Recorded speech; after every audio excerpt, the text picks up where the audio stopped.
Ginkgo CX je dodatak koji sadrži čak 90 mg ekstrakta lišća ginkgo bilobe. On je izuzetno delotvoran i za ginkgo biloba se dugo zna da je to adaptogena biljka, a zna se zbog toga što je ona jedina preživela atomsku bombu u Hirošimi, a to je preživela upravo zahvaljujući tome što sadrži jako veliki broj antioksidanasa, ali i drugih sastojaka koji su jedino njoj obezbedili da preživi. Pre svega sadrži veliki broj flavonoida, ali i terpena, organske kiseline gde je C vitamin i svi oni imaju izuzetno jako antioksidativno delovanje. Međutim, oni deluju i na vezivno tkivo organizma, bukvalno na čitav organizam. Vezivno tkivo se nalazi i u zglobovima, i u mišićima, i u tetivama, ali ono što je bitno da utiče i na vezivno tkivo krvnih sudova, zbog toga povećava elastičnost arterija i poboljšava cirkulaciju. Terpeni jedinstveni upravo za ginkgo biloba, ginkolid i bilobalid, inače ima ih još, ali ovo su najjači, imaju to adaptogeno svojstvo, odnosno harmonizuju odgovor našeg organizma na sve stresove. Zahvaljujući tome što deluju na vezivno tkivo i krvne sudove, poboljšavaju cirkulaciju krvi.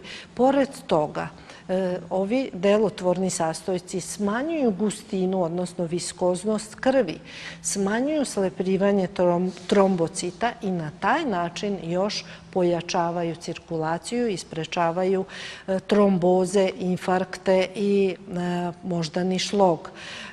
Delujući na sitne krvne sudove, odnosno kapilare, poboljšavaju mikrocirkulaciju i ona se zaista kod Ginkgo CX pokazala kao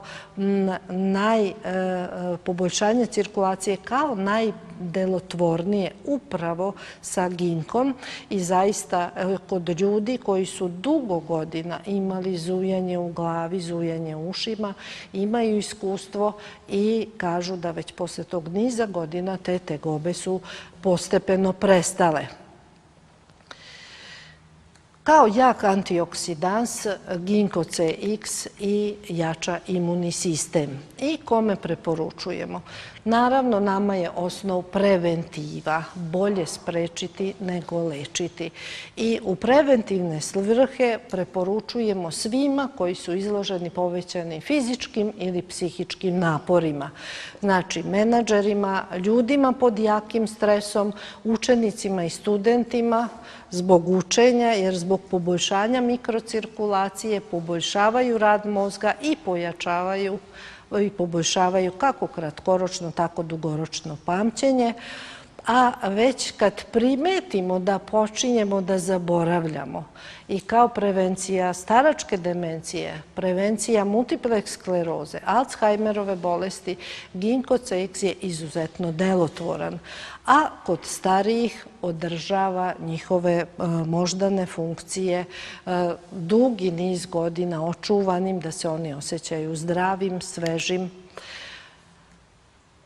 i da skleroza ne počinje da radi.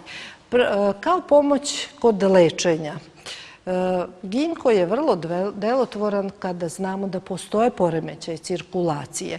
Bez obzira da li su oni vezani za sam kvalitet krvnih sudova, kao što je Raynaudova bolest, pa hladne ruke, hladne noge, ili je cirkulacija posledica dugogodišnje šećerne bolesti i ateroskleroze nastale zbog toga, ili je problem sa cirkulacijom kod proširenih vena, uvek je izuzetno dobar pošto poboljšava kvalitet kako arterijskih, ali i venskih krvnih sudova. Jer što se tiče vena, vene i nemaju neki jak mišićni sloj, nego im je uglavnom vezivno tkivo, osnovni sastojak zida i kada je loše vezivno tkivo, dolazi do proširenja vena. Zbog poboljšanja mikrocirkulacije vrlo je delotvoran kako kod glavobolja, a naročito kod migrena. I zaista veće doze ginka CX su vrlo delotvorne kod migrenoznih bolova. Zbog poboljšanja cirkulacije i mikrocirkulacije dobar je i kod impotencije, ali i kod depresija i povišenog krvnog pritiska. S obzirom da razređuje krv, odnosno smanjuje gustinu krvi, jedino treba biti oprezan baš kod onih ljudi koji čak i piju lekove da bi razredili krv, a to su oni koji imaju ugrađene stentove, odnosno probleme sa koronarnim krvnim sudovima i koriste antikoagulantnu terapiju, a također treba biti oprezan kod epilepsije, baš zato što poboljšavaju mikrocirkulaciju. Međutim, kod epilepsije imamo noni, imamo rodiolin i mnoge druge dodatke ishrani koji pomažu. Ono što je korisno, preventivna doza je 1 tableta dnevno, a terapijska je 1 do 2, znači nisu potrebne velike doze.